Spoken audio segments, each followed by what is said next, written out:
ओ भाइ साहब लिटरली मैले यो वान पिस च्याप्टर 1163 को स्पोइलरमा के देखिरहेको छु, हिस्ट्रीको strongest pirate, strongest marine, strongest beast र स्ट्रङ्गेस्ट पर्सन मिलेर इमु र गडसँग फाइट गर्न खोजिरहेका छन्। गड भ्यालीको च्याप्टर आएदेखि ओडाले यस्तो ब्याङ्गर च्याप्टर दिइरहेको छ कि मेरो कट्टु नै भिजिसक्यो। हामीले चाहिँ गड भ्याली इन्सिडेन्टलाई एउटा घटना मात्र नमानिकन पुरै नै एउटा सिक्रेट वार मान्न सक्छौ, किनकि यो वारमा भएको सबै इन्फर्मेसनलाई चाहिँ इमुले आफैले डिस्ट्रोय गरेको छ। तिमीहरू कोहीले वान पिस अनइन्ट्रेस्टिङ र स्लो छ भनेर सोच्दैछौ भने आजको च्याप्टर चाहिँ तिमीहरूकै लागि हो, किनकि यो जब 20 पेजको च्याप्टरमा हामीलाई यति धेरै कुरा रिभिल गरिएको छ कि स्पोइलर पढ्दै नै मलाई गुजबम्स आएको थियो। यो च्याप्टरको हाइलाइट चाहिँ के हो भन्दाखेरि 3 जना लेजेन्डरी पर्सनहरू मिलेर चाहिँ इमुसँग फाइट गर्नेछन्। त्यति मात्र नभइकन इमुले चाहिँ रक दी जेबिकलाई दोमा रिभर्सी युज गरेर चाहिँ डिमनमा कन्भर्ट गरेको छ। सो केही ढिलाइ नगरिकन चाहिँ आजको च्याप्टर स्पोइलरलाई स्टार्ट गरौँ र भिडियो स्टार्ट गर्नुभन्दा अगाडि चाहिँ च्यानललाई सब्स्क्राइब गर्न नबिर्सनु होला। वान पिस च्याप्टर 1163 को अफिसियल टाइटल चाहिँ प्रमिस हो, जसमा यो प्रमिस चाहिँ रक दी जेबिकले डेभी जोन्सलाई गरेको होला। यो इनिसियल स्पोइलर भएको कारणले गर्दा हामीलाई चाहिँ केही पनि रिफरेन्स दिएको छैन, तर रक दी जेबिकले चाहिँ प्रोबब्ली डेभी जोन्सलाई नै प्रमिस गरेको छ, किनकि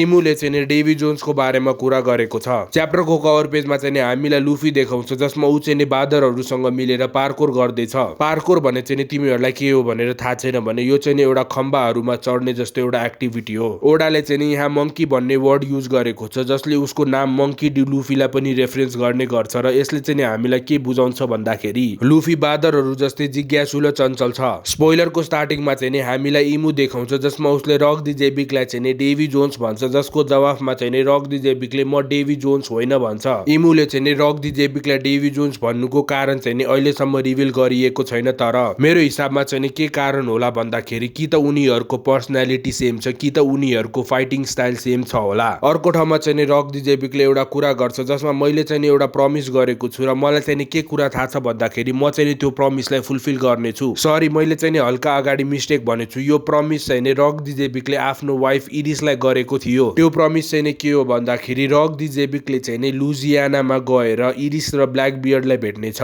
जुन कुरा चाहिँ आई डोन्ट थिंक सो मलाई हुन्छ जस्तो लाग्छ, किनकि इमु आएपछि चाहिँ इमुले चाहिँ कुनै पनि ब्याटल अहिलेसम्म हारेको छैन। रक दी जेबिकलाई चाहिँ लुजियानामा जानु छ भने कि त इमुलाई हराउनु पर्छ कि त उनीहरूसँग भागेर आउनु पर्छ, तर रक दी जेबिक चाहिँ आफ्नो वचनको पक्का हो। ऊ यतिकै कुनै पनि ब्याटल फिल्डबाट भागेर आउँदैन। हामीलाई चाहिँ बिग मम देखाउँछ, जसमा ऊ चाहिँ त्यो ट्रियोको ब्याटलमा सामेल हुन्छ र उनीहरू मिलेर चाहिँ अट्याक गर्न थाल्छ, जसमा बिग मम चाहिँ त्यो ब्याटलमा जोइन भएदेखि त्यो ब्याटलको मुख नै पल्टिएको थियो। हामीलाई चाहिँ रजर पाइरेट देखाउँछ, जसमा उनीहरू चाहिँ अहिलेसम्म पनि रक्स पाइरेटसँग फाइट गरिरहेका थिए, जसमा उनीहरूको फाइट चाहिँ जन र हान्जियुको फाइटबाट सुरु भएको थियो। हामीलाई चाहिँ गार्प र रजर देखाउँछ, जसमा उनीहरू दुईजना मिलेर चाहिँ इमुसँग फाइट गर्छन्। लिटरली तिमीहरूले सोच मात्र न, हिरो अफ द मरिन र स्ट्रङ्गेस्ट पाइरेट मिलेर चाहिँ इमुसँग फाइट गरेको छ, तर इमु अहिलेसम्म पनि बाँचिरहेको छ। यो कुराले चाहिँ के इन्डिकेट गर्छ भन्दाखेरि इमु साँच्चै माने कति बलियो छ।